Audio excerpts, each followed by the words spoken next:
Ну, давайте начинать, поскольку... Friends, let's get started. As far all our speakers and our guests are there, I congratulate you on the 10th anniversary Zinoviev Readings.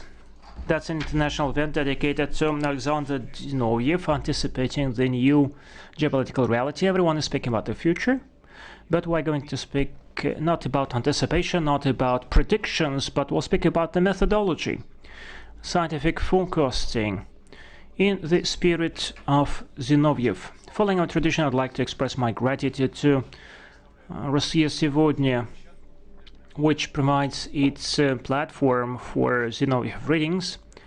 Usually, the readings would be opened by Dmitry Kiselov, the CEO of Rossiya Segodnya, and he tells us what?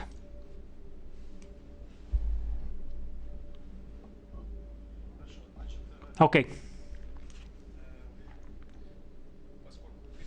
As far as Dmitry is on his way, we'll still start. Let me introduce to you our guests.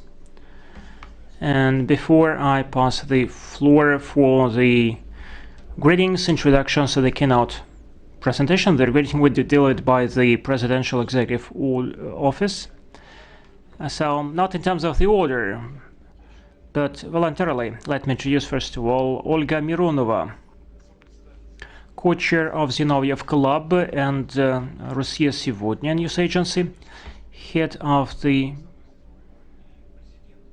Biographical Institute and president of the Friendship Society, Russia, Germany. There will be some German topic today prevailing because Mr. Telchik will be our honorary guest today. At the time, he headed Munich Conference for Security, the one where in 2007 Mr. Putin made his hallmark speech. So he is a former advisor to Helmut Kohl, German Chancellor. Let me introduce to you Mr. Grinin, Ambassador Extraordinary and Plenipotentiary. Today he is the member of the Supervisory Board, Russia, Germany. Ms. Panina. She doesn't require any introductions, but still she is the State Duma MP, and also she is a member of the Russian Union of Industrialist Entrepreneurs, and she is in charge of public relations in the Institute of International Relations and part of Germany. Present here is representative of Serbia, Miroslav Ivanovich. He is a philosopher, translator, and a person very much familiar with Zinoviev's works. Mr. Chiesa doesn't need any introductions, a world-renowned reporter, and Sergey Zheleznyak, who doesn't require any introductions. He is a good friend of Zinoviev Club. He's a politician, a very promising one, I hope.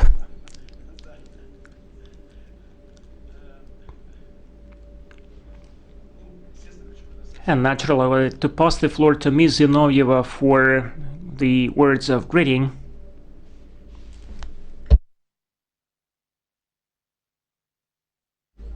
We received a welcome address from Sergey Kiriyenko.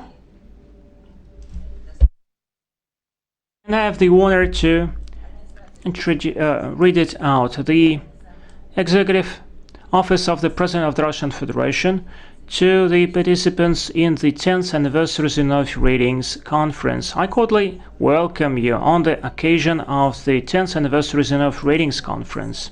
Holding of the 10th International Scientific Conference attests to the fact that the intellectual, creative, and other talents of outstanding Russian philosopher Zinoviev remains invaluable. The interest to his legacy, the demand for what Mr. Zinoviev did for the art, science, spiritual life increases both in Russia and abroad. The approaches and methodological tools developed by the philosopher proved they are very much true, and his deliberations about the future are reflected in the current global political processes and acquire special relevance today.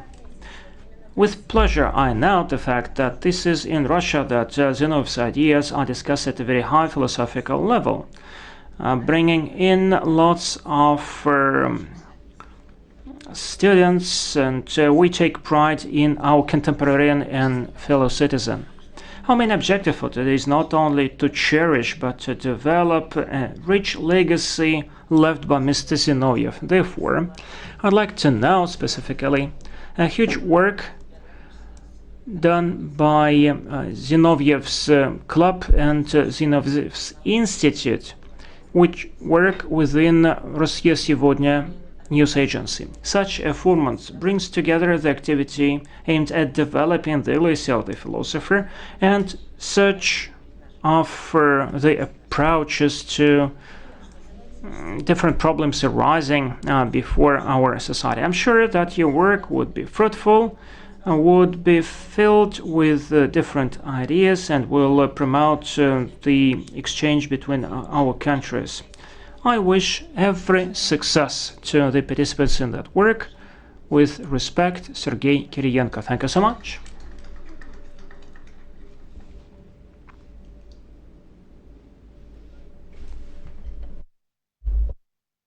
What about the keynote presentation?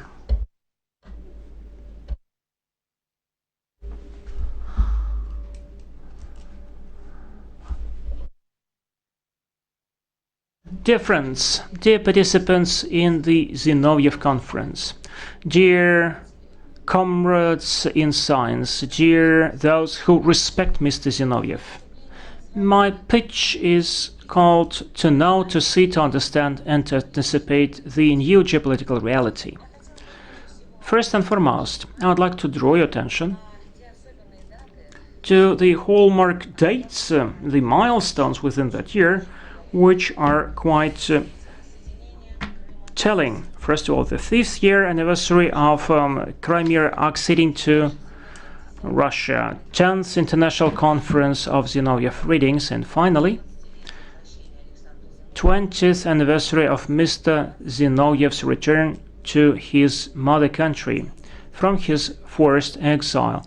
9 previous international conferences of Zinoviev Readings were dedicated to the discussion of different aspects of literature and philosophical legacy of Mr. Zinoviev.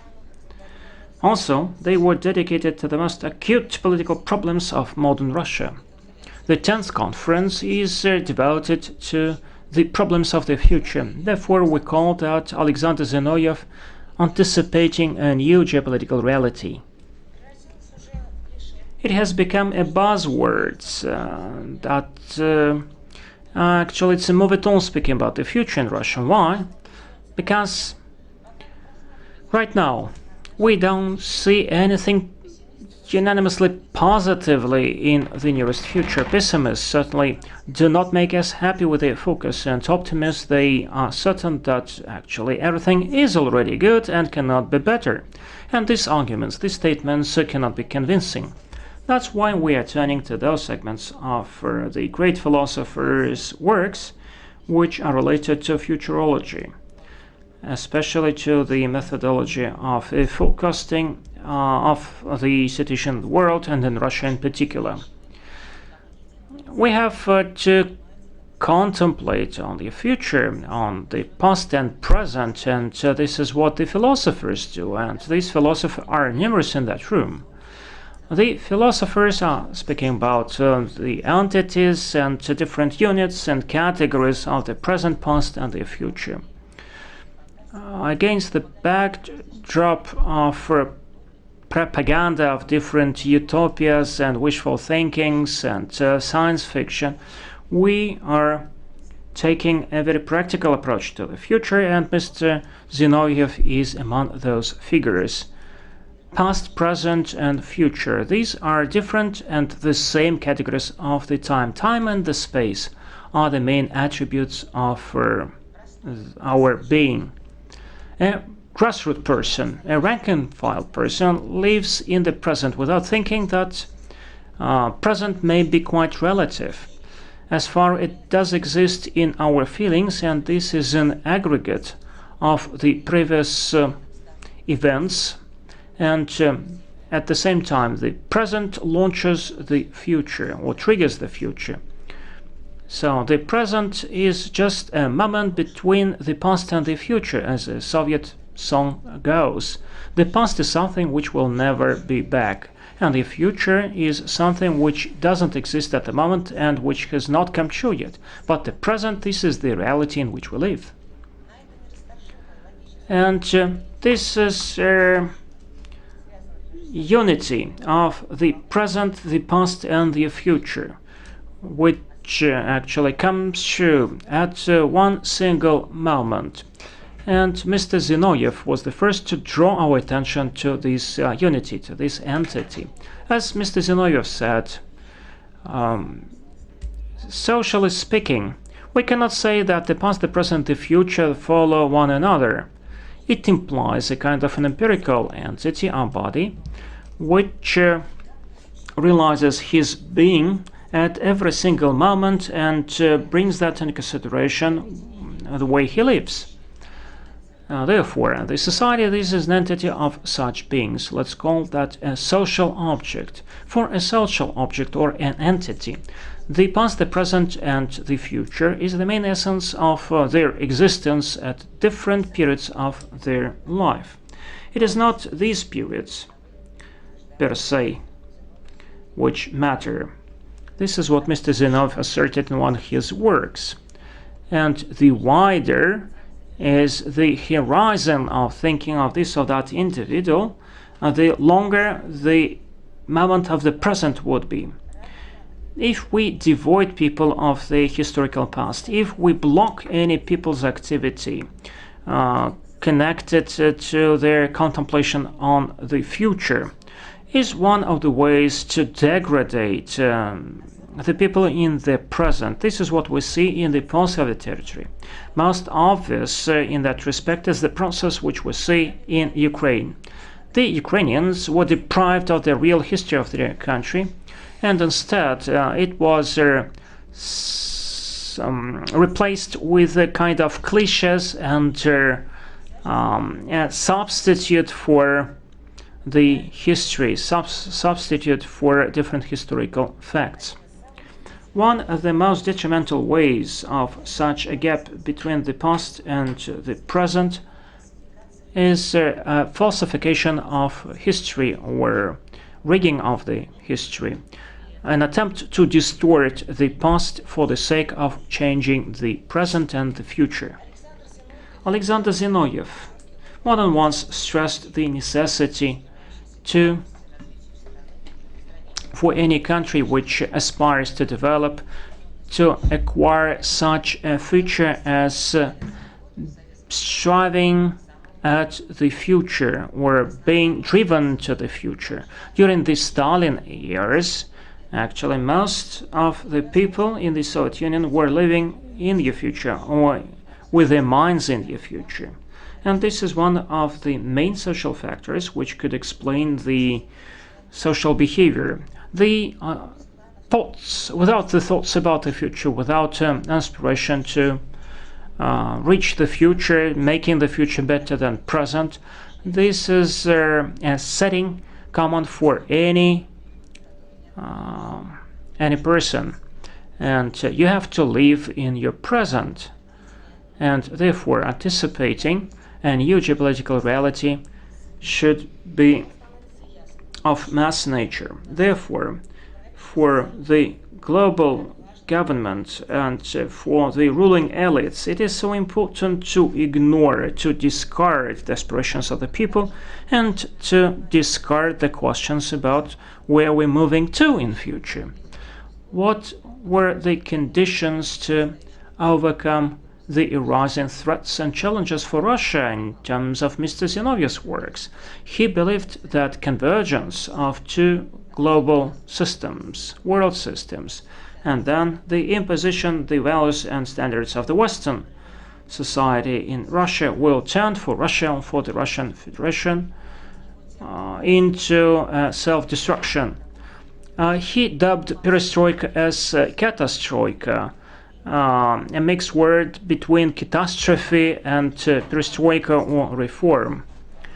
So the revolution in the party city, Gorbachevism, then the crisis of the evil empire, the Russian experiment, the global human anthill, yawning heights. They are dedicated to the most important things, the most tragic period of time for Mr. Zinoviev, the most tragic period of life of Russia. The book, which was published in 2006, The Factor of Cognizance, is the pinnacle of his work.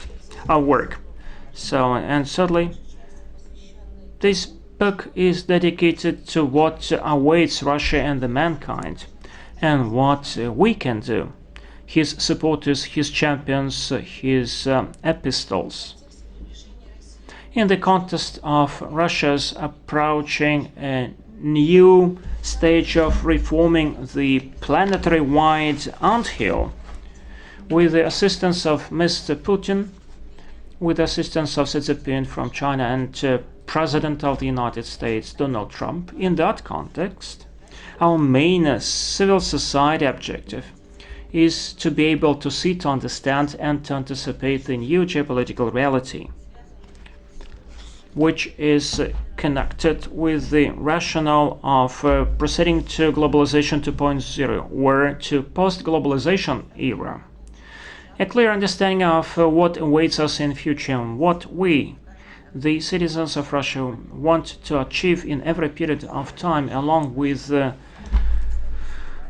cherishing our historical past. This is the fundamental item of our future, and therefore, actually, this is what we are going to hand over to our offsprings, descendants. Before I pass the floor to our guests and before we comment on what Ms. Zinoviev told us, we have a award-giving ceremony. So there are several prizes which we'd like to hand over. Enlightenment Award, named after Mr. Zinoviev, 2019. It goes to Horst Telchik for his work, for his contribution to addressing the most serious problem of our time, for his noble deed, noble feat at the international era, the reunification of Germany.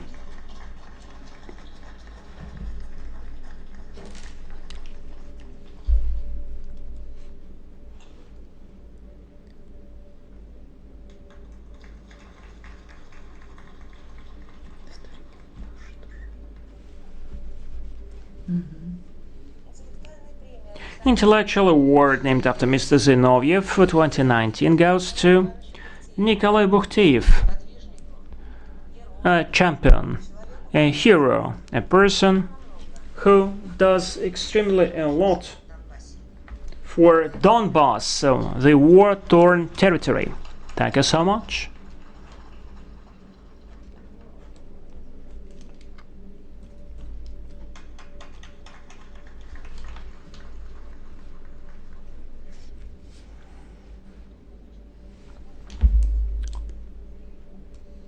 I'd like to say a few words in response. Thank you so much for that award. It was totally unexpected.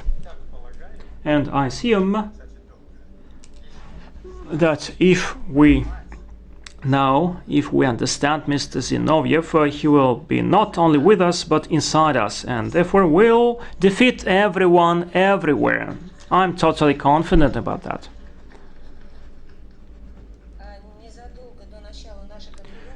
Prior to our conference, I learned that the dean of the philosophy school of the Moscow State University, academician, corresponding member of the Academy of Sciences, Mr. Mironov, unfortunately will not join us today, but there is a representative, an authorized, plenipotentiary representative of the university, who I am handing over this intellectual award, which goes to Mr. Mironov for his battles at the philosophical front for standing up for the ideas proposed by Mr. Zinoviev and which formed the foundation of our Russia's civilization.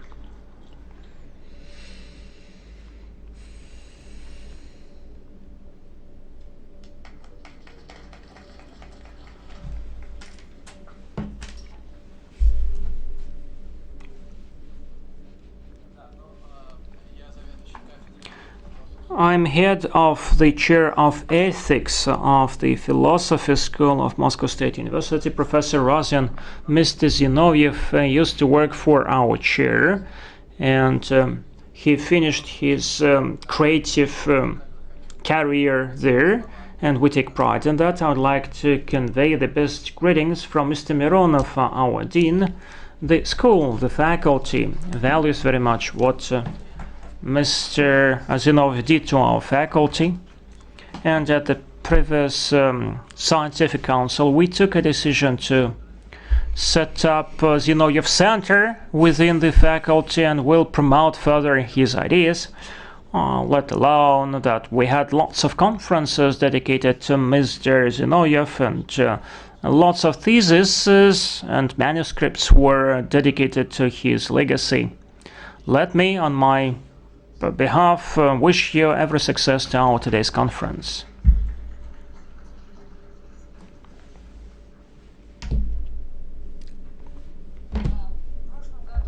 Last year, our conference, we took a decision to confer an Enlightenment Award 2019 to Canon Plus Editor-in-Chief. Mr. Bashko, please take the award which you did not manage to take last year. The leaflet which each of you could get prior to the conference can see the books and documents which we print out, and work is quite fruitful. This is the latest book which we have published, Volume 3 of the collective portrait of Mr. Zinoviev. It is available in the handout materials. This is a continuation of our active creative cooperation. Thank you so much. Thank you so much. Let me say a few words in response.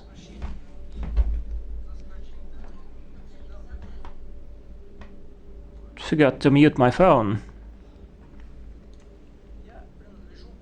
I belong to the generation of those who were born in 1950s, and these are the little brothers of those who were born in 1960s. Those actually who we call шестидесятники, these are who were born in 1930s instead of 1950s. So this is the generation which crushed the USSR, which destroyed the country. In 1990s, these were the people who brought up the formula, if you are so smart, why are you so poor? But the other part of the same generation responded to the first part of the generation. Not everyone has to be rich. Someone has to be smart or intelligent. When our generation, although is still in power, but actually it is going from the podium, going away from the podium, it's high time for us to draw some conclusion. The first part of our generation, which will leave behind piles and heaps of products ejected by the stomach, but the second part of the generation will leave behind good name, the fame, noble deeds, books, which I do hope will be a kind of a line connecting the past and the future, which will not let our children, our grandchildren and grand-grandchildren to become silly, to lose their intelligence. And probably these are the books which will help our grandchildren to make the dreams of our grandfathers come true, to build a society based on equality, fraternity, and justice. Thank you so much. Now let us embark on our discussion, and to begin with, I would like to give the floor to Mr. Horst Telchik. Whichever way is more convenient for you, you can get to the rostrum or stay seated, whichever way is better for you.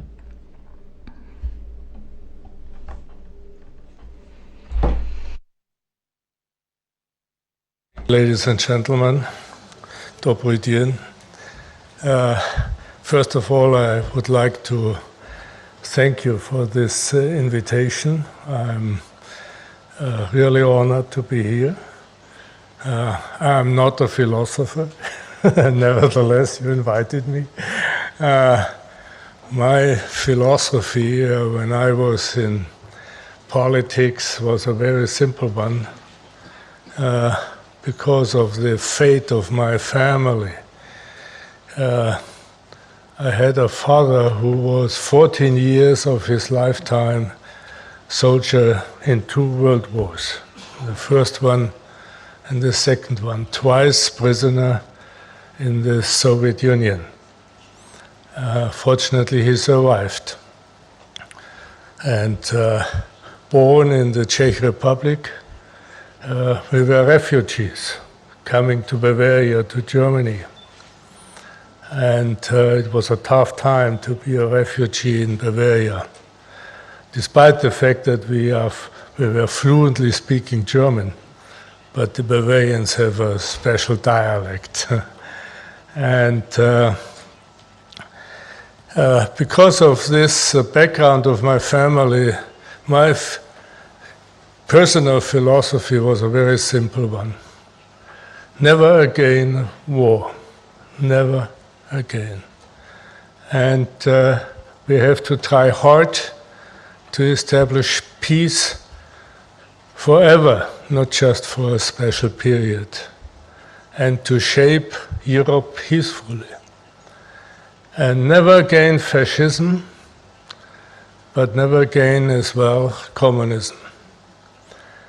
And therefore, studying international affairs, I joined as a youngster the later on Chancellor of the German Federal Republic, Helmut Kohl. I served for him for 19 years as his national foreign policy and security advisor.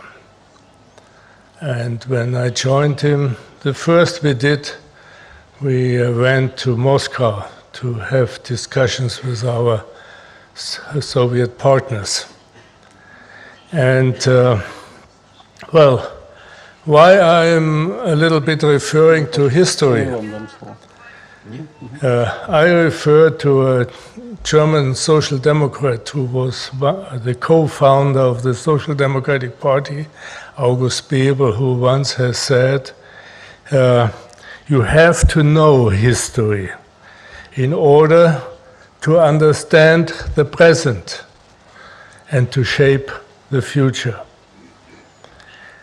And that's the reason why we now in Germany are celebrating the 30th anniversary of the fall of the wall in Berlin and in Germany. And if you remember the results 30 years ago, it was a kind of miracle what had happened. Germany was peacefully reunited. Not a single shot happened. The Cold War ended. There is no Iron Curtain anymore.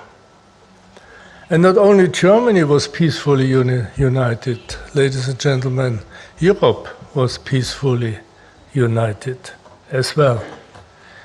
And thirdly, the so-called bipolar world of 2 world powers with their alliances, Soviet Union with Warsaw Pact and NATO with Atlantic Alliance, this bipolar world disappeared.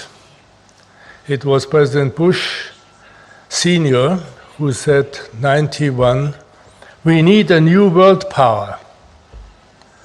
And if you look now, today, what's going on globally, a new world order is in work. We have now several big powers who want to be part of this multipolar world. They want to be main players globally. These are still the United States. This is still Russia. It's nowadays China, India, perhaps in the long run, Brazil, and others. And what's about Europe, the Europeans? If you look at the European community, there is no single member state who can be as strong and being part of this global discussion who can influence global politics and global economy. Neither Germany, nor France, nor Italy, nor Great Britain. Nevertheless, we might have a chance to unify the European community. And I do know that many are nowadays questioning, why do you need the European community? I tell you, the European community was from the very beginning an instrument to save peace in Western Europe forever. When I was in government, my British friends, they were conservatives, I was a Christian Democrat, and the French friends were socialists. And I was asked by my British colleagues, why are you so close to France? They are socialists, we are conservatives. You must be closer with us. I told them, look at our common history. Between France and Germany, since the 16th century, we have had 27 big wars. 27 big wars. I think that's good enough. Do you agree? Therefore, the first conclusion after the Second World War was reconciliation between France and Germany. And that's the reason why we stick so close to France. And this is the core of the European community. But we are facing now the danger of an erosion of the European community, and this cannot be in favor of anybody else. This can't be in favor of Russia, that the Europeans are not uniting. Having had so many wars in Europe, we have to stick together. And unfortunately, because of the Brexit of the Britons, and sometimes some of our Italian friends, or Spanish friends, or Greek friends, or Portuguese friends, we get a lot of struggle within the European community. But I tell you, this is an effort to stabilize forever peace in Europe. And another advantage of 30 years ago have been the results on arms control and arms reductions. We could agree, mainly the United States and Soviet Union and Russia and NATO, on the far-reaches arms control and arms reductions agreements in the history. 80% of all nuclear systems, 80% were destroyed. We got worldwide verbot, we got forbidden, the world chemical weapons were worldwide forbidden. Marshal, there was a Soviet marshal at that time, Shaposhnikov, who once said at that time, 30 years ago, we were used to talk about arms race all the time. Now we are used to talk just about arms reduction race. What a difference. And therefore, we had unbelievable successes 30 years ago. And the final act was the Paris Charter for a New Europe. 37 presidents and heads of governments signed the Charter for a New Europe in Paris. And it's still there, it's still valid. We agreed, all countries, all participants, in a peace order from Vancouver to Vladivostok. The so-called Common European House, where all of us would get the same security guarantees. We agreed on the principles, how to shape this new Europe. We agreed on first instruments, how to move in that direction. For example, for 30 years we have a conflict prevention office in Vienna, but nothing is really moving. Therefore, we agreed how to move ahead. We said, well, once a year we can have a summit of the foreign secretaries or defense secretaries, or even of the prime ministers and heads of governments. It happened few times, not often. This was an unbelievable vision of a new Europe, the Common European House, from Vancouver to Vladivostok. Why we are not able to move in that direction, I can't understand. And observing politics or being part of politics for many years, I had learned one lesson. You need politicians who have a vision, who have goals, and who are ready to fight for that vision and that goals, personally, even facing the risk to lose elections. The hell, why not? Then somebody else must try it. But as long as politicians have no idea where to go and are not ready to develop a strategy how to move ahead and with whom, nothing will really move. Daily political decisions, once in that direction, next day in the other one, it won't work. And look, your president showed up in the German parliament in '91. And I can tell you, I was asked by him to provide him some ideas for his speech in the German parliament. And I did. And my main advice for your president was, explain your understanding of Russia in Europe.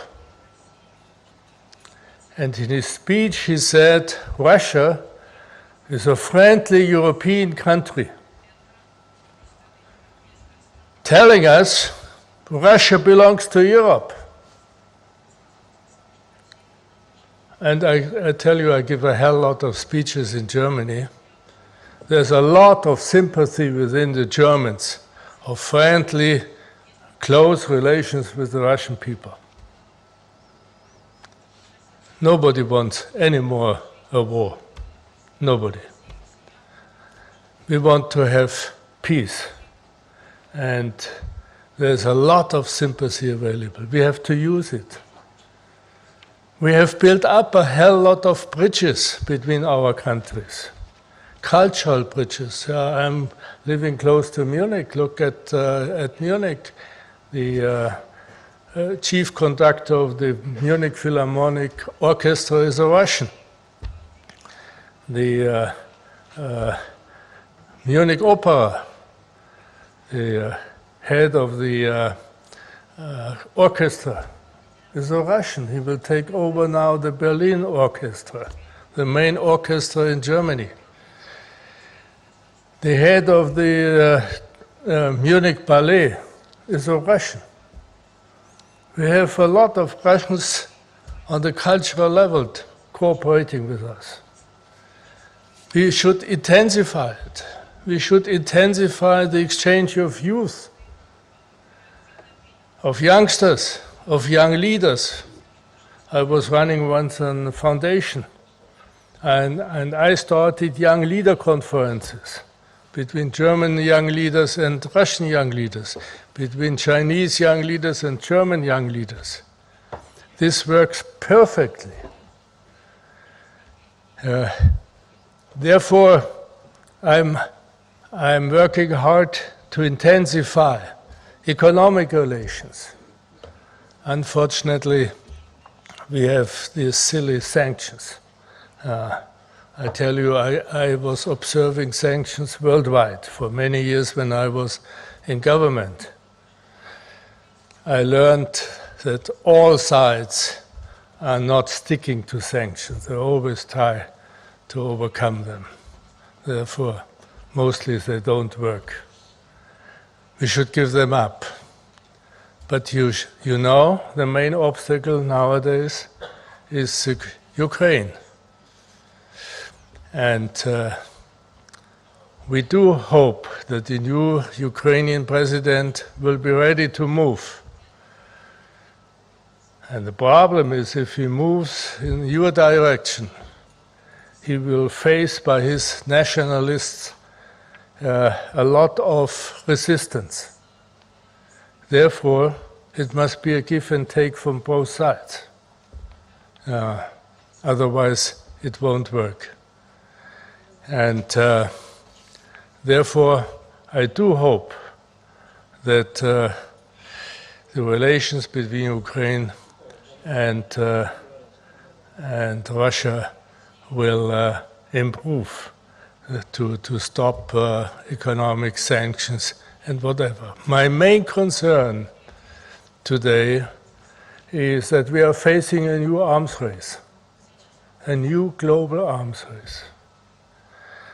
I watched the meeting between President Bush Sr.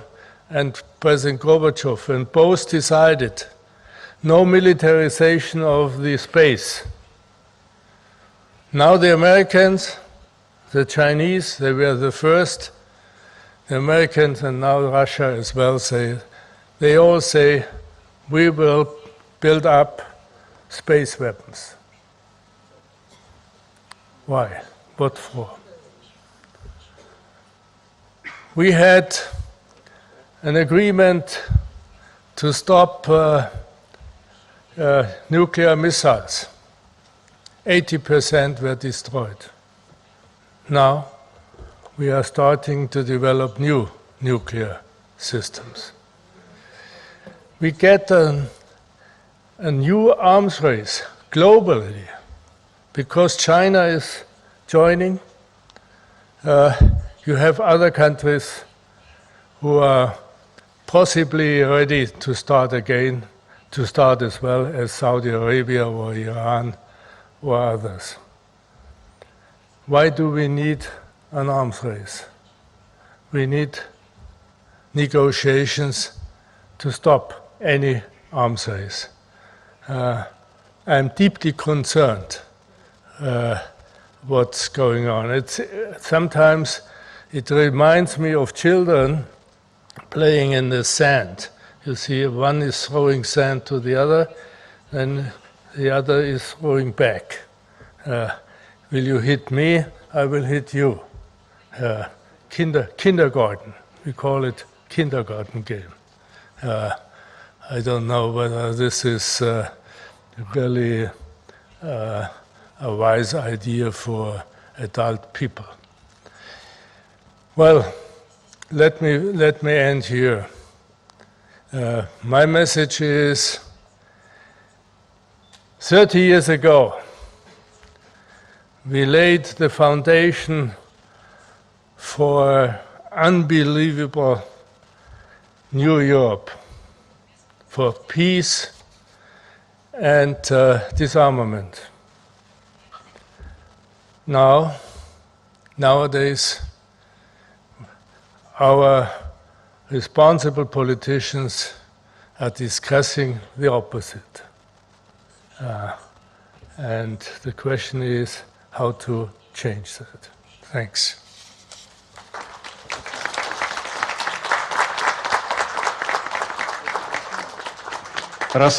Спасибо большое. Thank you very much.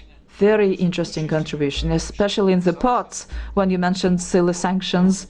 But the audience that we have here are philosophers, so naturally we have many questions. We'll have the second panel, which will be open for discussion, and what Mr. Telchik said will be discussed there. And also during the breaks, we can also speak with discuss with our speakers, and Mr. Telchik will give a big interview to the channel Rossiya, and afterwards you can also approach him with questions. Now I would like to give the floor to Ambassador, Plenipotentiary and Omnipotent Vladimir Grinin. He is also a specialist in Germany. How will it be more convenient for you to speak from the rostrum or from the chair? As you tell me, as you guide me. Okay, from the rostrum then, because you're an official representative here. Dear ladies and gentlemen, dear friends, thank you very much for inviting me here. I thank Olga Mironovna for this. And it is a very important day for us, a triumphant day for us, and we are fully aware of that. As for what my colleague said, I should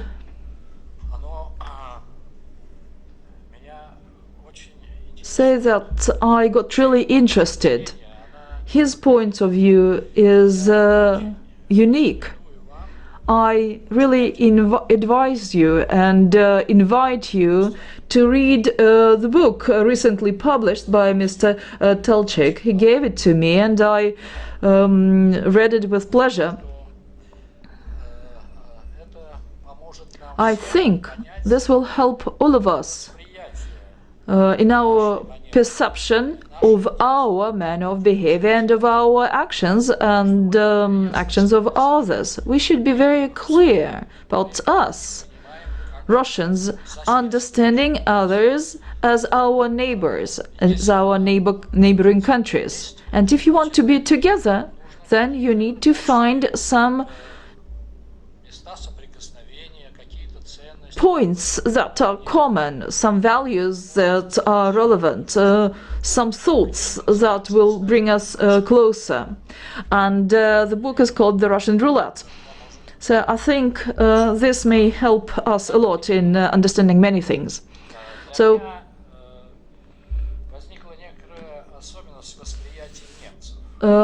I've got a very special perception of Germans.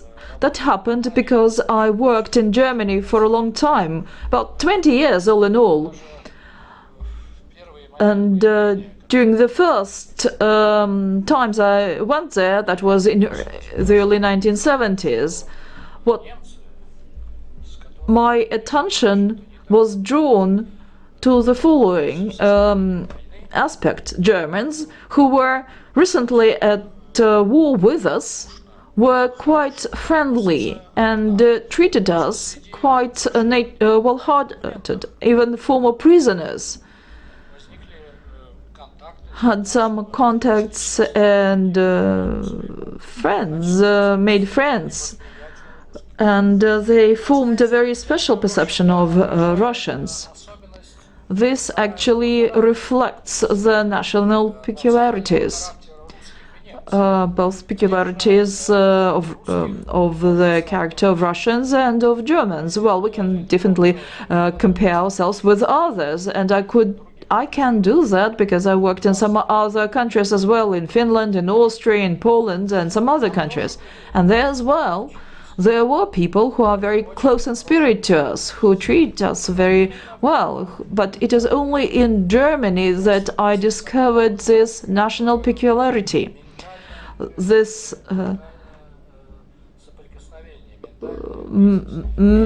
mental closeness, and that existed. That has come into existence not only these horrors of war and some decades after that.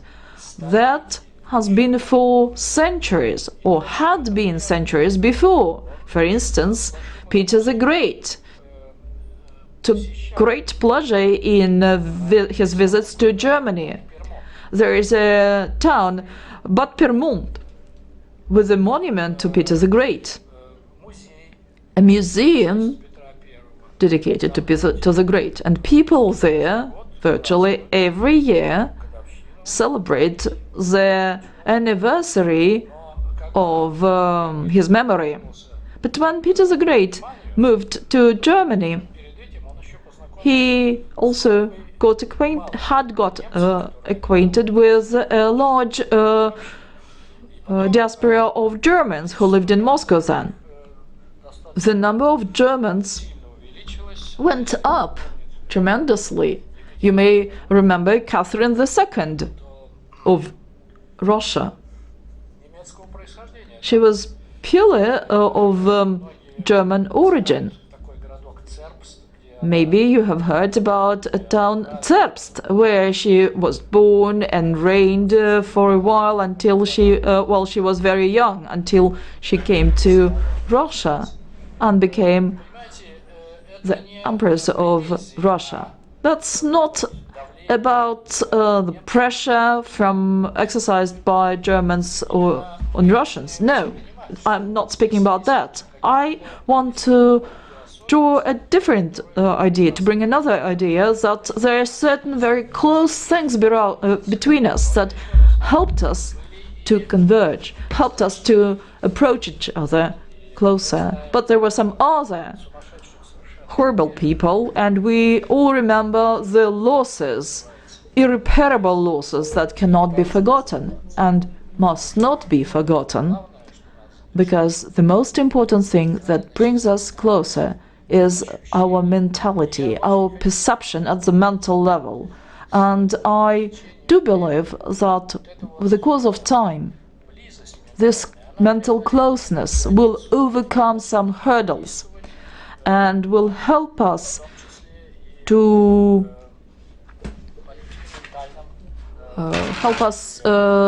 to change something in the political mentality of perception of Germany.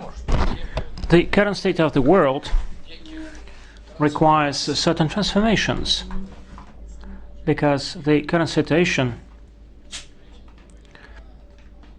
is about the fact that someone is claiming the domination position and tries to rule the rest of the world from that domination position, and this is not very just and right. Multipolarity, this is what we have to bear in mind.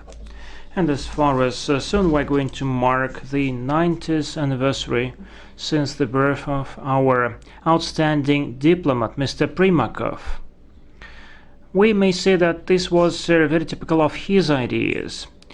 he brought up that idea of multipolarity. This is something which we have to contribute to. Further on, the world will split that apart, but these parts still will help us to come closer to one another, not through military ways and aggression, but through trying to perceive each other, to understand each other. We have to come to terms, find common language with certain national categories which differentiate us, but we have to come to terms not by means of certain hostilities, not by arms, but rather by means of finding some common terms, speaking the same language. If this is the way we take, then probably the globe, with its population increasing in the number, will survive, not only in terms of some general notions, but it will remain integral from the mental standpoint. If we follow this path, if we find a common language with our German colleagues, if we come to terms with them, then probably we will eventually agree with our American colleagues, especially through the youth. The youth actually has a different upbringing, has a different way for development. If we follow that way, I do think it will be very useful to all of us. Why not? To this end, we have very good opportunities. I do believe that we have to follow this very way. This is my perception.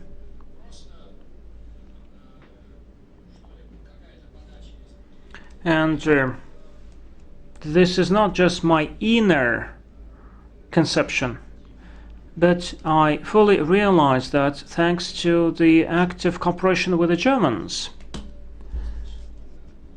who I said were my close friends. Mr. Telchik can remember him attending our events in the embassy. We had Kamingespräch, or the talks in front of the fireplace. We didn't have that fireplace, but the very fact of Kamingespräch, or fireplace talks, was very useful, and Mr. Telchik can tell you what kind of conversations we had, what kind of ideas we exchanged. And I will not call the names, but one of the German editors was invited, which was totally unfriendly towards Russia, but we held a Kamingespräch in our embassy, and we managed to speak quietly and peacefully, and we were all surprised with that fact. Every side was surprised. Anyway, we found a human perception of each other. Is it bad? Is it little? And we could explain, we could find reasoning why outside in the greater politics everything is so different. Okay, let's reshape the outer space, the outer world, through active cooperation, through active interaction with such people, with such individuals, using these channels. I think that would be very right, very useful. What else I can tell you? Just to complete my presentation, I'm in touch with those who Mr. Telchik worked with Mr. Genscher, with Mr. Kohl. Mr. Schmidt once invited me to his place. And you know, you reveal totally different perceptions of life, of interaction, rather what you can read in the newspapers, especially in the newspapers. I recommend to you to be very critical about what you read, what you watch on TV. Think about something better in our life. Think about being positive towards people, towards each other. Thank you so much. Thank you.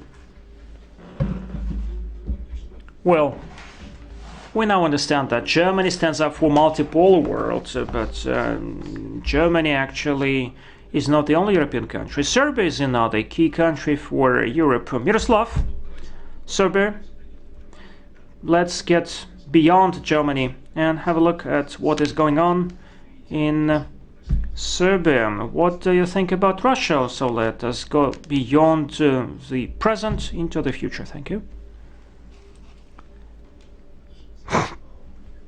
Thank you so much, Ms. Zinovieva. This is a pleasure and honor to me to speak at the Zinoviev Readings. Moreover, I was his student and we even translated his books. This is a very good opportunity for me to remember these wonderful days. Thank you so much for your kind invitation. My presentation I call the future of Russia, the future of the world. My main idea is that the future of the world depends on the future of Russia.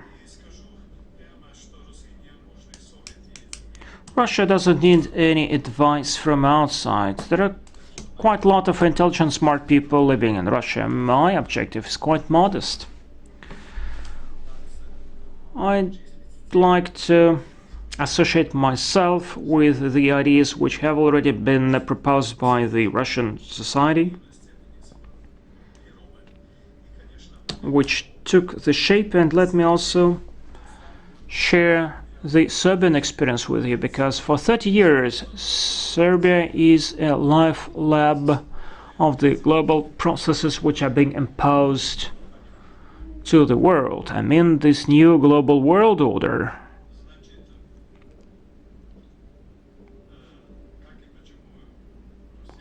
How and why Russia may impact the world order, I will spare that to the very end, but let me first of all tell you what it depends on. It depends on the domestic development of Russia, which we may split into 4 parts. First of all, the problem of the ideology and the problem of the culture, problem of the societal structure,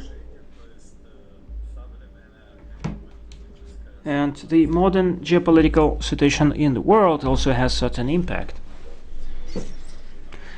Back to ideology.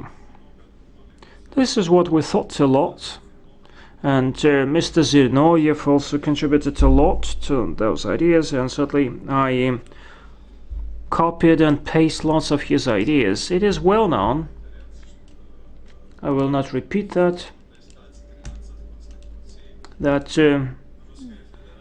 there is the controversial article of the Russian Constitution number 13, which states that no ideology may be proposed as the only one or dominating in the society. This is quite strange. You cannot ban thinking. You can actually ban that only as a public ideology. But in essence, this article of the Constitution states that some ambiguous ideology does exist in Russia, and this is really true.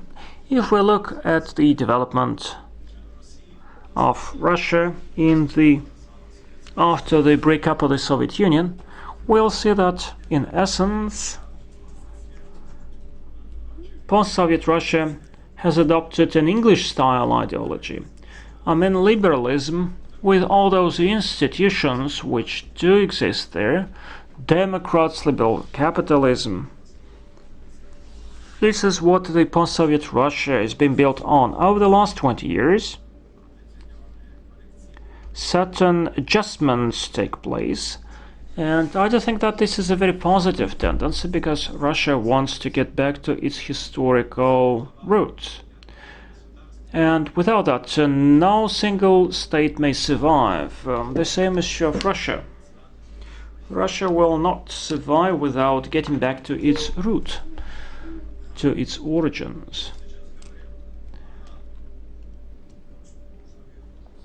It's been said that Russia has to develop a new ideology.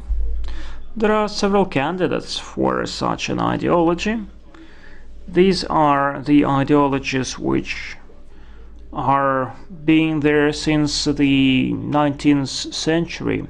Slavonophilic philosophy, Eurasian philosophy, and kind of an ecumenistic philosophy. I will not deep dive into that topic, but I may mention that no single European country has a strong communist party, but Russia. So it means that some part of the Russian people still respects the values which were developed under communism, such as equality, brotherhood, and justice. This new ideology comes into shape and even evolves how this evolution is not obvious. Liberalism and other values probably may serve as a soil to feed this new ideology. This ideology is noticeable, although it has no official name attached to it yet. And in my opinion, this is a very right way for the Russian society to develop. A lot of valuable remarks were made about Eurasia and Eurasianism. I would like to contribute to their actually main idea that they are not socialism, neither socialism nor capitalism, but they stand up for a strong state. After the breakup of the Soviet Union, we saw the rise of a kind of a wild capitalism, and that's very valuable for the future of Russia. You know a lot about the culture. Many people criticize what is being accepted without any critical thinking. I mean, copying and pasting of the Western subculture. The Western subculture replaces what used to be believed as the biggest achievement of the Soviet or the Russian culture. And this great Russian culture is substituted with the Western subculture, which certainly cannot satisfy intelligent and smart people, even those living in the West. But culture certainly is very important, because it is through culture that values are being imposed, and the values determine what ideas are proposed within the state, and it depends what decisions we take within the state.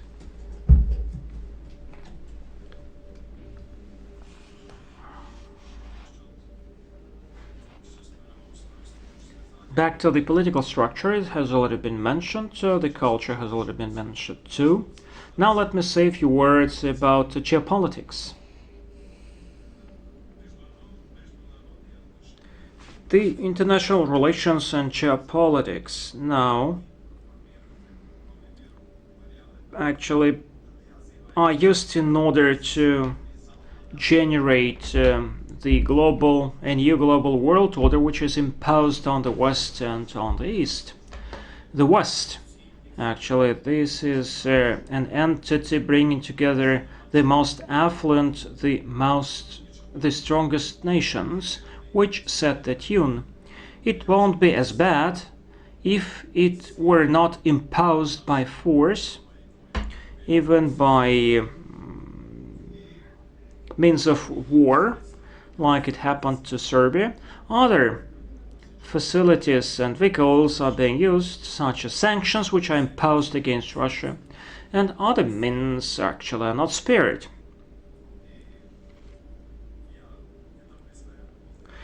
In my recent work, I speak about the geopolitical vectors, because actually the main vector which we see in geopolitics, this is about the relations between Russia and the West. We see actually two vectors from north to south through Central Asian Caucasus and from the east to the west. And sadly, this is something we cannot accept easily. We feel the pressure in the countries which surround Russia, which neighbor with Russia, and we even feel the military presence of the NATO member states on the borders with Russia. This is the main geopolitical vector. So it means that there are no relations between the United States and China, or the United States and India, the most populated countries. But what makes the difference is the relations between Russia and the West. And Russia's population is less than 150 million people. This is a big issue for Russia, but Russia is still a great power. It is a leading military party. Only the United States can compete with Russia in that sense. These objectives and these vectors determine the future of geopolitics. For instance, if everything is resolved peacefully, then it's better, it's much better. If it results in a standoff, then it will result in a global tragedy. This is very well known. And the future of the world depends on whether Russia follows its own path, if it takes its own development model.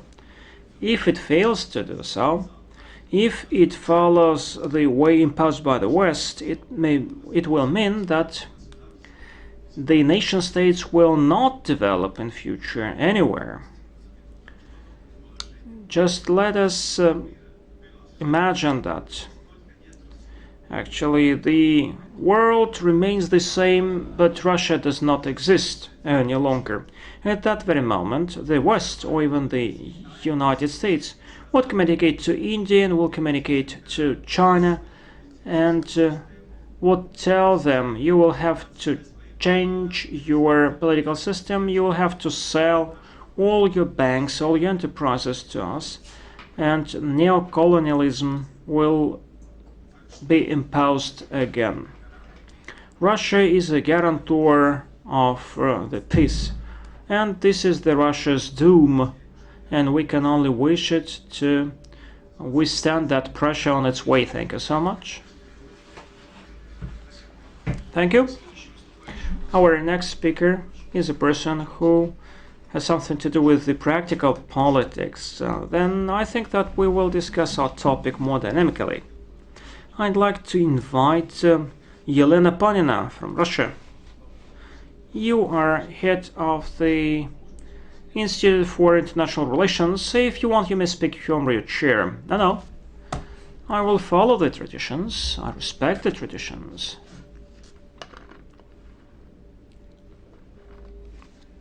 Dear colleagues, our remarkable poet and diplomat Mr. Tutchev, reacting to anti-Russian sentiments of his European colleagues, when he was accused of being apologetic about Russia, he said that, oh my God, approval of Russia has been assumed by the master who is above all of us, and who, I think, performed that function quite successfully. The true champion of Russia, that's history.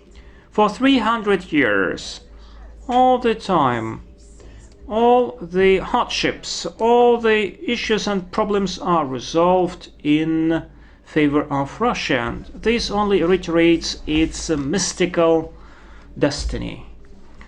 This is the history which may tell us how Russia built its relations with the rest of the world, and therefore we may understand whether we have to adjust our bearing. Sometimes we are tilting towards Europe or to the east, making pivot to Asia. In the 18th and especially 19th century, social strata of liberals cropped out, and they really worshipped the West and despised everything Russian. But at the same time, the public policy of the Russian Empire still was building, proceeding from the priority of the national interests and realizing that Russia is a great power. For instance, look at Alexander III said, "While the Russian Tsar is fishing, Europe can wait." Following the steps of Europe to the detriment of our national interests has become the public policy of Russia only in the second half of 1980s under Gorbachev's perestroika and in 1990s when Yeltsin came to power. This trend actually got anchored in the minds of the Russians without actually necessarily accepting the Western superiority and Russia's inferiority. And this is being contributed by the mass media propaganda, actually when this ideology is being imposed on us. Let's have a look at the historical origins. So what do we have in common? Let's remember the times when more than 1,000 years ago the Russian state emerged. Let's compare to what was going on then in Europe. 740s, 800s, the Charlemagne's empire was set up. Charles the Great, during his reign, as a result of 53 assaults, he created an enormous empire. But after his death, his heirs failed to maintain this empire and it split apart. In the same century, after the Eastern Slav tribes got settled along the Dnieper River, it promoted the Black Sea trade and the Caspian Sea commerce, and most of the ancient cities were set up. So it is not the conquering, but rather trade and commerce, which actually was the dominant activity of the ancient Slavs. And the whole political life of the then Russia was determined by the economic interests. So these were not defeating of or conquering of different tribes, which brought the tribes together. So actually lots of riads or agreements were signed, which resulted in the emergence of the state much bigger than Charles the Great's empire, and it proved to be more sustainable than Charlemagne's empire. The Crusaders very often were actually taken prisoner, and they appealed to their family members, and if they had money, the prisoned Crusaders would be bailed out. But Sviatoslav and Oleg and Olga, the old Russian or Rus princes and princesses, signed an agreement with Byzantia, which stated that every Russian prisoner had to be bailed out either by the prince or by the Greeks, and such a former prisoner, according to that agreement, had to be delivered to his home turf, and the bail would be paid by the prince or by the state. There are no counterparts to such a provision of the agreement signed with Byzantium. So it means that the Russian princes made the protection of their fellow countrymen the matter of national interest.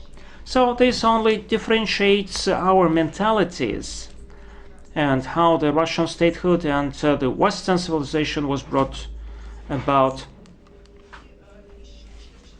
It was Churchill who said, and probably this proceeds from that the Russian people by nature genetically are statehood champions, and this differs them from the Europeans. And Winston Churchill noted that, saying that the Russians always worshipped their state, and Herzen wrote that every Russian believes that he is part of the whole empire, and he believes that he is has something in common with all the people living in the country. Were there any common traits which could, or features which would allow us to dub Russians as Europeans? First of all, this is about Christianity, the impact of the antique culture. For instance, look at the architecture of our cathedrals. Aristotle Fioravanti, who created one of the most splendid Russian cathedrals, but based on the antique ages. And the third point, attention to Greek philosophy, and that was during the times of Prince Yaroslav the Wise. And that is something that we came from, that we borrowed from Byzantium, without the articles of capital punishment. So Russian prince believed that was excessive for Russians. And in the times of Enlightenment, Russia achieved enormous success there. We also mastered all genres of music, but created the great Russian music that many European composers believe the apex of music. So I cannot agree with what was said before, that Russia belongs to Europe. Maybe it is Europe who belongs to Russia. Because without Russian civilization, without the contribution in art and culture and science, the European civilization would have been poor. But in historical retrospective, and now especially, we experience a lot of hostility from Europe towards Russia. When I say this, I do not speak about day-to-day level or level of grassroots. Yes, there are good sentiments between common people, but I speak about politics. I speak about ideology that is imposed on people. And the thoughts of Nikolai Danilevsky seem very relevant. It is so funny to look how we are courting the foreigners to persuade them that we are good, to prove them that we are good. But again, Danilevsky spoke about that. The matter is that Europe does not recognize us as one of theirs. Europe sees in the Slavs something that is alien to it, something that it can benefit from, like from the Asians or the Chinese, and we can add now that benefited by other nations, something that Europe may take and use for its advantage. Well, after the collapse of the Soviet Union, the idea was promoted. Now time has come for us to become part of Europe, to become one of them. Well, but the whole 21st century, the part that we have witnessed, makes us think different. But this doesn't mean that we should not cooperate with Europe. But we should not breed on illusions that we're in one European civilization. We should not breed on this illusion. Just very pragmatic approach. No forgiveness of debt for the sake of neighborhood relations. Just the following of national interests. Alexander Zinoviev, in his article on the Russian people, say that rightly. Looking at how people in Europe live, with a command from top down, we cannot make our peoples live the same way. Our peoples can perceive from the Western lifestyle only something that they can develop according to their national character. But imposition of something that does not fit into the national character leads to its historical collapse and death. This is the mortal process that is happening now, that we are witnessing now. I cannot but agree with Alexander Zinoviev. And now just a couple of words about the East, since we have said a lot about Europe. I want to speak about Asia and about China in particular. Well, it's the right thing to work with Europe, to work with China, to work with the South. But forming our geopolitical relations and economic relations, we should be fully aware of ideology and philosophy of the countries with which we are forming our geopolitical relations, especially if we keep China in mind. The Chinese civilization has existed for 4,000 years, and their philosophical foundations are still relevant. The stratagemas are still used, not only in the military sphere, but even their day-to-day use. There are 6 of them. I will speak just about one of them. Hide a dagger behind a smile, or honey in your mouth and dagger or sword in your soul. Just prepare everything the way it should be done, attack without hesitation, and give no time for your enemy to get ready.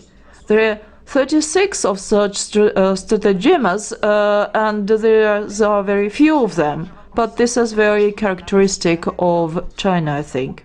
Does it mean that we should not be in partnership and dialogue with China? No, I don't want to say this. But don't haste to embrace with them without forgetting. Do not forget your own interest. Think about the consequences. We are the largest holder of RMB in the world currently. So when they reduced their rate of exchange of RMB, and that's very beneficial to them, well, the profitability is still high, and it's now in a still normal level. The Far East hectare was first offered only to our citizens, but then we invited everyone. So the Chinese citizens now take hectare after hectare. So what we will end up with, that the whole Far East will be in the hands of the Chinese on a legal basis. Well, we need to work along many factors, along many vectors, and we should not forget how quickly things changed in Europe. The collapse, the fall of the Berlin Wall and Iron Curtain, humanitarian, and the world changed from bipolar to multipolar. We know about the current situation. It's right. I agree with the policy, with the current policy. and Russia's contribution. We should not sit between two chairs. Russia should not be a junior partner, neither for the United States, nor for Europe, nor for China. We should be an independent and resilient and confident in its interests power. I believe that we should be very thoughtful in forming our politics, and we should remember our history. We should be accountable both for the past and the future generations. For instance, a Finnish Athenian citizen of the times of Socrates said that we cannot leave our fatherland in a poorer state or a smaller state than at the times that you took power or took the office. So Alexander Zinoviev once said in one of the interviews that we should rely on wise, courageous people who are eager to fight a mortal fight. And there will be people like this in Russia, and Russia will survive. If there are no such people, then Russia will disappear, will be cast away or erased from history. So we need to look forward and search for such people. We should upbring our children and grandchildren to be resilient, to be courageous, and have fire in their hearts. Thank you.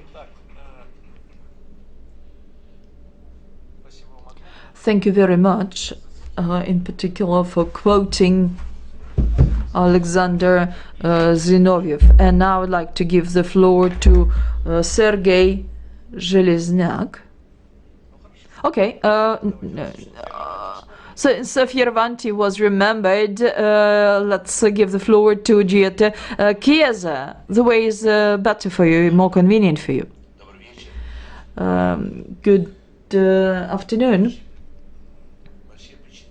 I'm deeply impressed by the last presentation. I'm not Russian, but I have a lot of sympathy to the country. Living in Italy, I feel that we do not have such ideas.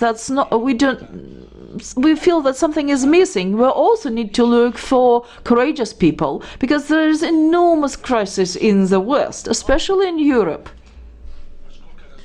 But since we are to speak about a new geopolitical world order here, I can say that there is no world order that exists currently. And that's the first thing that we should state. I believe that we are in the deepest international crisis, a very dangerous one, because the situation is very unstable. But where does it come from? Interesting point. There is world vast crisis, but the source of it is in the West, exclusively is sitting in the West. We need to look at what is happening now. Just look at the current situation. What is happening in Syria, for instance. There was a very interesting turn of events there. There was Russia out, America in, but now we have just an opposite move. America out, Russia in, but I do not take pride in this, but as a European, I think that we need to ask why the US should go out of the Middle East. Well, it's not out yet, it's still just speaking about that, but it will stay there for a very long time. But nevertheless, Mr. Trump says, well, we need to withdraw $8 trillion were spent there with no achievement. More or less true, but it's just an example. The situation is changing swiftly. For instance, we're used to thinking about Russia on the one hand and the USA on the other hand. Well, China. and Europe. 4 giants, more or less. And India hasn't come yet to this state, and it will still take quite a while, maybe 10 years, to achieve that level. So we can speak about 4 giants currently. The US exists. America is not an America now. It's difficult to speak about an American policy, politics. There is Mr. Trump and deep state. That's not a fiction. That's not just an abstract phrase. There's some other force in place. And not only an American force. Deep state are quite complex alliances that bring together Federal Investigation Bureau and CIA and plus Democratic Party inside that. And if you add to that Britain, well, it is also involved in deep state. It participates in many areas. Recently, in late August, the governor of Bank of England went to Wall Street and spoke with all bankers there. He said that dollar is not good enough to ensure the world economy. It's not Russia, it's not China involved. That's the governor, the head of the Bank of England.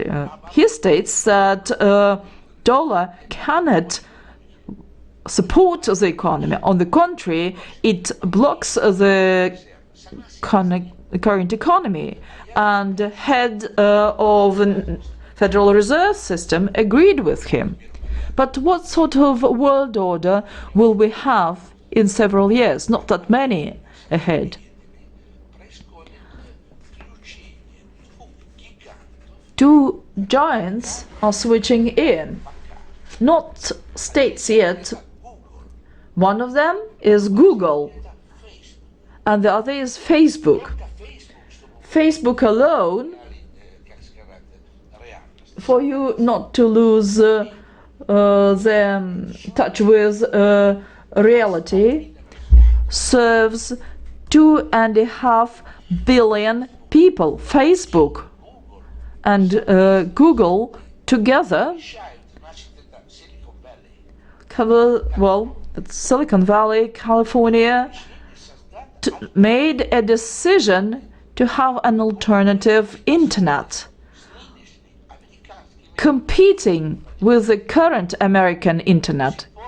Do you understand this? Well, until recently, we could put the equal mark between the USA and the internet. Your Russian users of the internet may not be aware of working on the mills of putting water on the mills of the United States when they use the internet. But now they speak about creating a new internet that will compete with American internet, and Facebook states its want to set up an international model, Libra.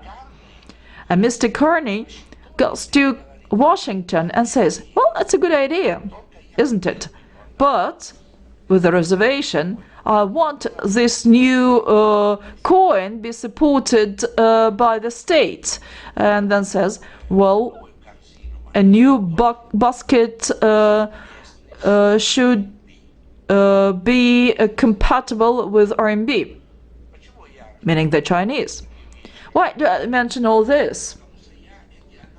Because I see no analysis of these trends in the Russian mass media.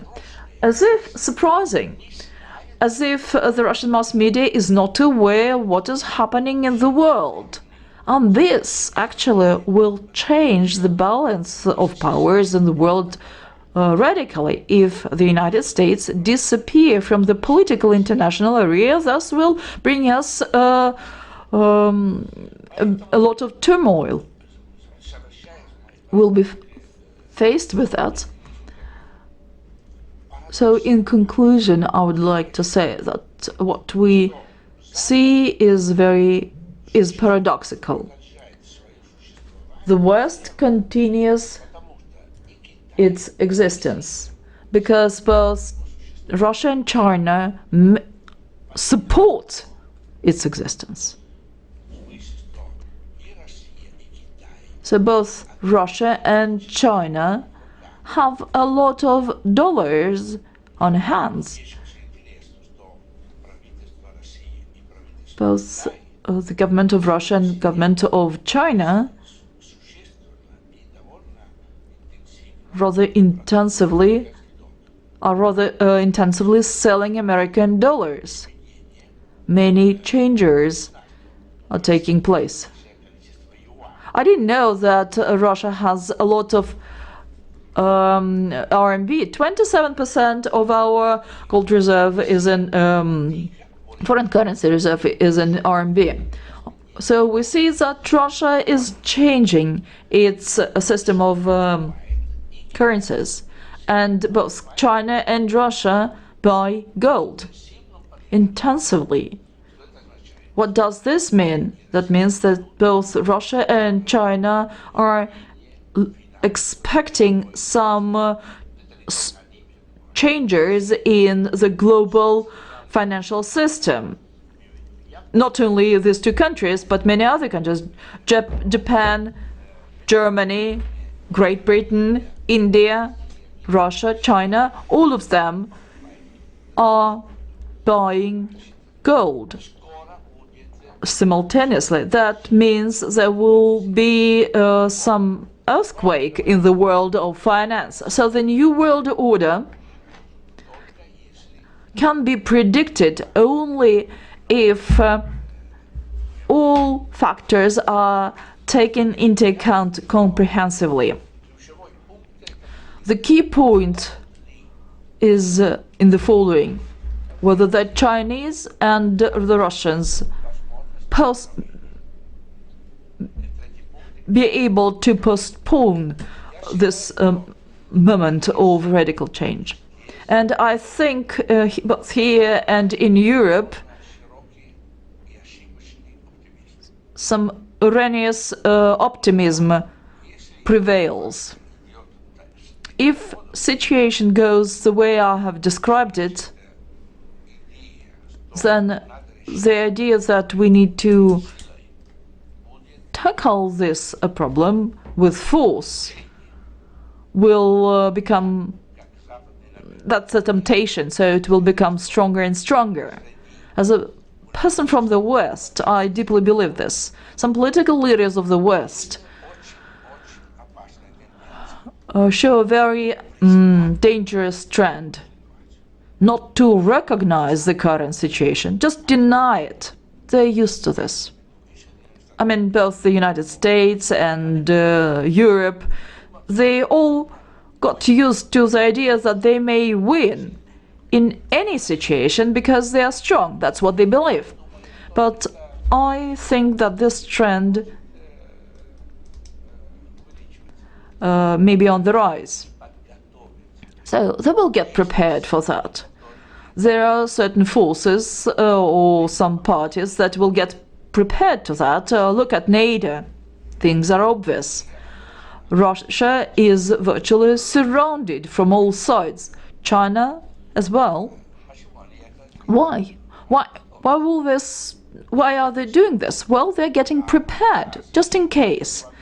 The United States said no to the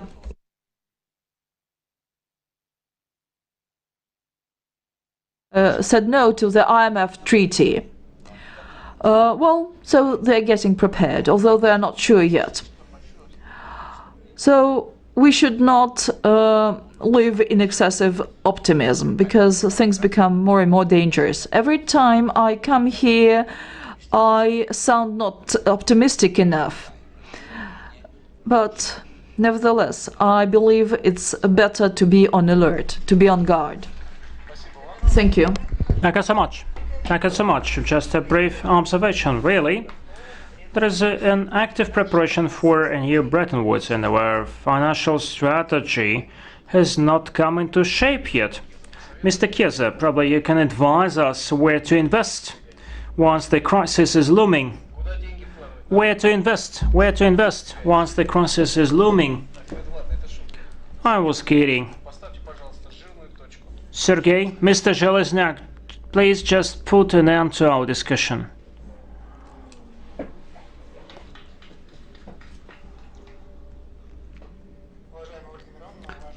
Esteemed Ms. Zinovieva, esteemed experts and delegates to our international conference, I asked to be preceded by Mr. Chiesa because we know each other for quite a while and we participate in many joint events, and the international format of the conference is another important aspect which contributes to the discussion not only about the present and the past but also about the future. This is what Mr. Zinoviev really wanted. I'd like to associate myself with the birthday of Mr. Zinoviev, Mr. Primakov. The 20th century, despite all its disasters and tragedies, brought about a big deal of talented, genius people. And in that respect, we are united by the legacy of Mr. Zinoviev, and I'm sure that without him, it would be much more difficult to perceive the reality in which we have to live. It would be more difficult to understand the past and to think about the future. Please note that the topic of the future is really very alerting. That's why most of the speakers spoke about the present and the past. But we have to think about the future because the way we realize the present in the past, this is what is going to shape the future. Unfortunately, we are living in illusions that the way to the super society, this is the way done within the nation states, and Mr. Zinoviev always criticized such an approach, and I cannot agree more. When discussing the global disorder and what Russia has to do and other countries have to do, we have to bear in mind that the current policy and what is upcoming actually is going to be built by certain parts of a super society which see no national borders. I'm speaking about the financial supranational elites, supranational economic and financial elites, the elites which are related to the activity of different clubs and societies. And in that sense, the lack of order which we see at the moment was contributed to by these supranational elites. The principal share or divide and rule, which we know since the ancient Rome, is the most convenient way of retaining your super revenues, super profits. And this is what defines the current moment. Very alarming, and as Mr. Chiesa said, in optimistic or non-optimistic perception of the present, we are on the brink of very serious changes, which will determine the destiny of millions of people. This is the question of the technologies which are available at the moment, but the society is not ready for that. We are speaking about Industry 4.0, which will make the problem of redundant people very acute. There will be a lot of redundant people in Russia and Europe, in Asia and America, all over the world, in all the countries with no exception.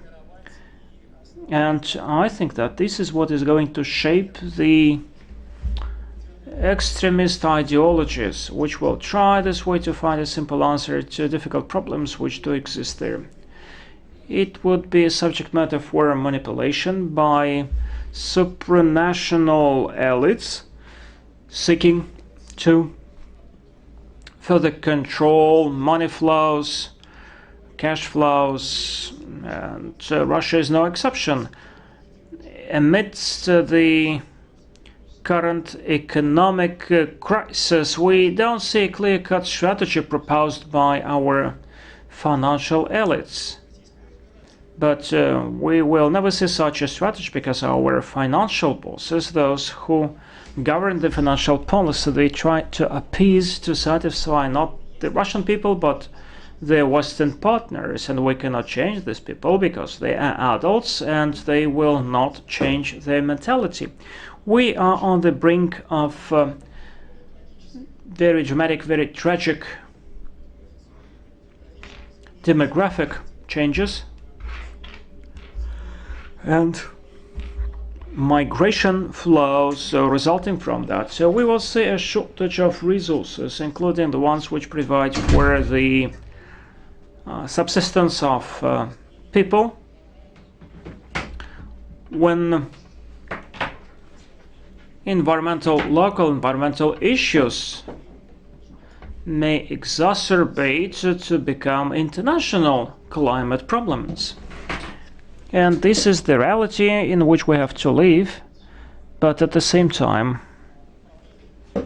this is something which can be governed, because those who try to govern and control these aspects will master the future, and the revenues would be multiplied. So in that sense, let us speak about the future. What we have to do in that respect. But I would like to associate myself with all the speakers before me. We don't have to copy and paste someone's formulas. We don't have to meet their aspirations, but we have to take advantage of a unique territorial, individual and moral potential which does exist in our multinational, multi-ethnic and multi-ethnicity and confessional nation.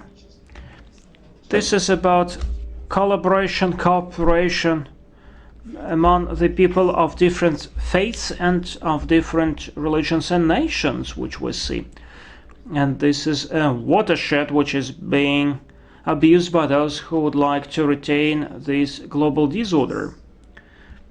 When the migration crisis hit Europe, I spoke in the European Union, in the Holy See, and in every detail I told about the unique ages-long experience which we have in Russia. And actually, my speech was not reflected in any single mass media, because most of the traditional media and the social media, sadly, are used as a tool to impact the national elites. And any viewpoints which are different from their own will not be published anywhere. And I don't think that we have any doubts that these communication channels are dependent. We also have to understand that the current realities show that Russia has very limited resources. I mean, financial resources, human resources, and therefore, as Alexander Zinoviev said, we have to fight not with numbers, but with our capacities and abilities. And Mr. Zinoviev said that we have to outskill, outwit the West, not outperform, not to outrun. This is about proposing an alternative, a conscious alternative to what is being proposed to us. When we see people speaking about confrontation between Russia, Europe, China, the United States, I think in that discourse we have to avoid these words, these coinages, because any such struggle is not beneficial for any nation. We have to not to fight with each other, but we have to compete with each other, because we live on the same earth, on the same globe, and the weapons which we wield would affect all the mankind, wherever it might be used. Another thing I would like to mention is the use of the value-based approach when developing our positions. Prior to the conference, we discussed that with a number of experts, that the main tool to bring together big societies is the way of manipulation. When certain stance, certain position is being built, and then it would be imposed as the truth. When we may counter that only one way, by means of enlightenment, training, upbringing, and building conscious collaborators. We, first of all, if we speak about what we have to change in Russia in order to survive in future, we have to change totally our approaches to upbringing and education. For many years after the collapse of the USSR, we saw a model imposed on us which suggested the priority of individualism. As a result, such a system promoted egotism. These would be talented people, very ambitious ones, but these would be egotists. Most of the problems which we have to address today and tomorrow, these are the problems which require teamwork, which require teaming, which require delegation, empowerment to other team members, so that everyone doing his or her own business would get an aggregate common result. Present here many fellows and academics, and you may confirm probably that now scientific output is possible if you use only your individual brain.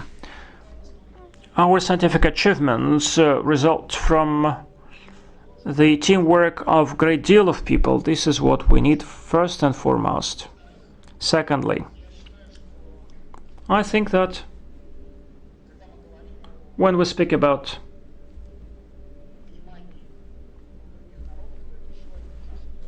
understanding other people, this is another priority which we enjoy. Really,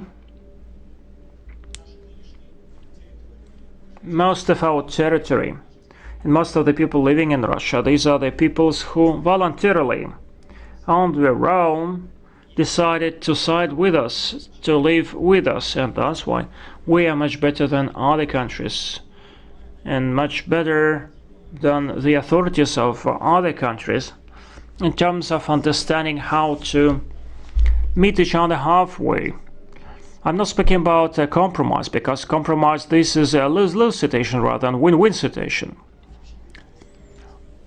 I'm speaking about a mutually acceptable agreement when the interests of each party would be satisfied. The problem of the United States, which we were speaking about, the problem of Asia, which are quite numerous, these are the problems which lie in the area of their attempts to build up unified or uniform societies with people sticking to the same standards. This doesn't have any sense.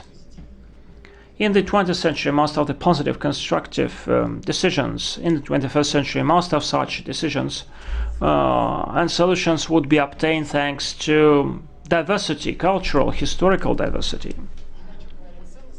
I don't want to mention values, but we have values, diversity as well.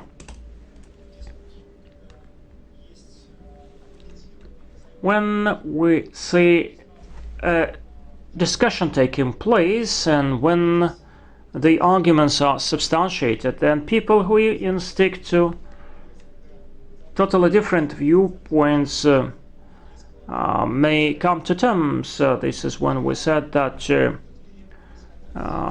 French socialism is nowadays closer to British conservatism, but will it happen on its own?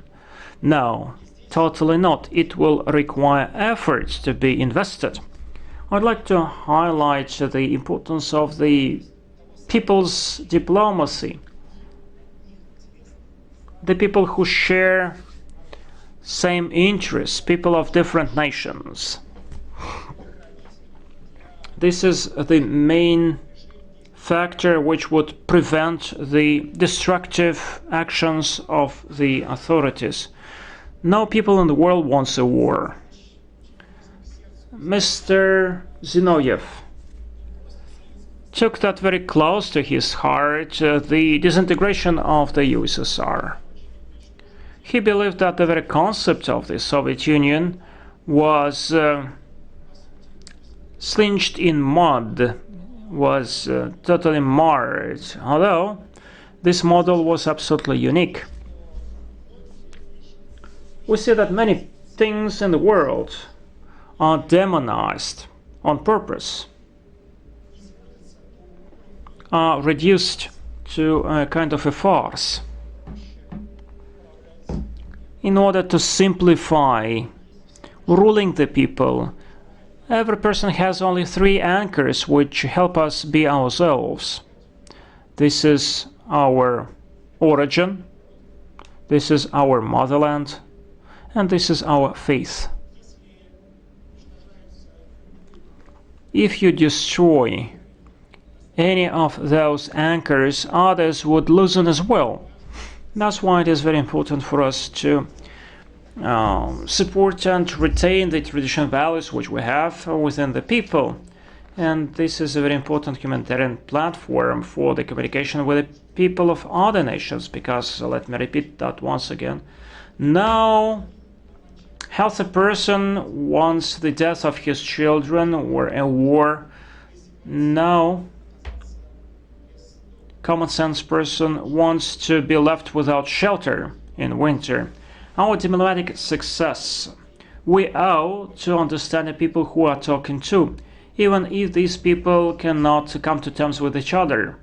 That's why Russia has a unique moderators and mediators function, which will be more pronounced in the world if we act consistently and wisely.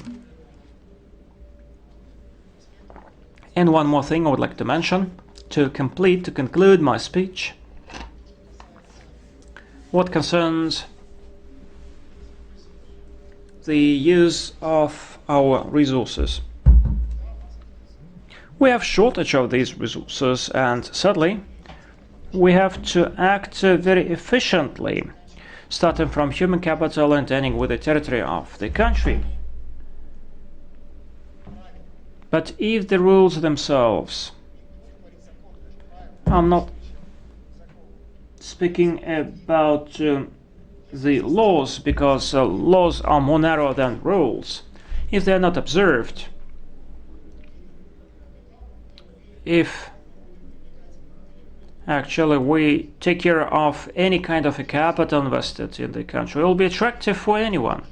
In many countries you may hear the statements that Russia is different from other countries, and we don't understand why actually certain unfortunate developments take place in other countries but not in Russia. Russia does not succeed in everything it does, but this is thanks to non-indifference of most of our citizens, that we try to remedy what was wrong, what decided wrongly.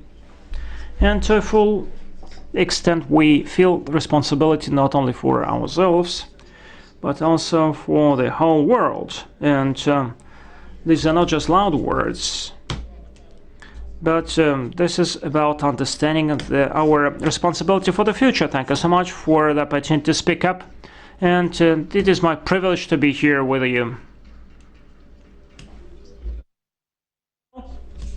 That's a nice end of our discussion as far as we started a bit late behind the schedule, so let me say a few words to conclude our plenary session. As far as there are lots of students and philosophers, and Zinoviev Club actually tries to speak about the methodology of the process. We're speaking about the future. And first and foremost, let us remember 1984 from Orwell, when the riots took place in September. I saw lots of pictures actually on Facebook. A man, a protester, carrying a book, 1984. I don't think that he was carrying a wrong book, but 1984 played a big role for Zinoviev, starting from the Yawning Heights. All his books are aiming at future, but after 1984 he started developing the methodology of the future prediction. Why? The magic of figures. Orwell tried to look 30 years ahead what will happen in 1984, and it is actually 35 years which passed since 1984, so it means that we're living in a hallmark year. 1984, the whole of Europe actually was very much excited to find out whether the predictions of Orwell came true. Zinoviev was very much in demand in 1984. He spoke in several conferences in Frankfurt, Strasbourg, Tokyo, Paris. And he had to face numerous questions, and Zinoviev said that actually Orwell took a wild guess and he hit the bullseye. All the Soviet futurologists they actually were fortune-telling. These were utopia novels, but let alone the Soviet dissenters. All the time actually they made hints of the Soviet Union, some National Socialism, etc. But Zinoviev said that this is not the Soviet Union, which poses a threat for the future. The Soviet Union has no totalitarianism, but the Soviet Union in crisis will reshape itself, will restructure itself. And he followed earthly traditions. He said that this is a kind of a traditional thing which will come from the West, and the book which actually had to be carried by those protesters, and we may list dozens of Zinoviev's works, starting from the Russian tragedy, the ideology of the departure of your future, the factor of cognizance, and we cannot even compare, for instance, the global human anthill and 1984 by Orwell. And we understand that Orwell, he is a legend, but Global Human Anthill is the book which has to be studied at school. In the secondary school, I'm sure that there are people who used to read this book in 1990s, but I advise you to reread this book, revisit this book once again, and you will see 200 to 150 predictions which come true, absolutely. He speaks about blockchain, and he doesn't call that blockchain, but still he actually defines the society which, super society which lives in a blockchain situation. Zinoviev criticized the Soviet dissenters. He said that you are criticizing their own entity. Different anti-utopias would be independent future. This is my request. Once you are discussing methodology, on the one hand, please bear that in mind, and secondly, I call on you to read that book, to understand that it should be a table book for any futurologist, because it explains many questions which were asked by our foreign guests and which we ask ourselves. Thank you so much. Break. Let's break until the second panel.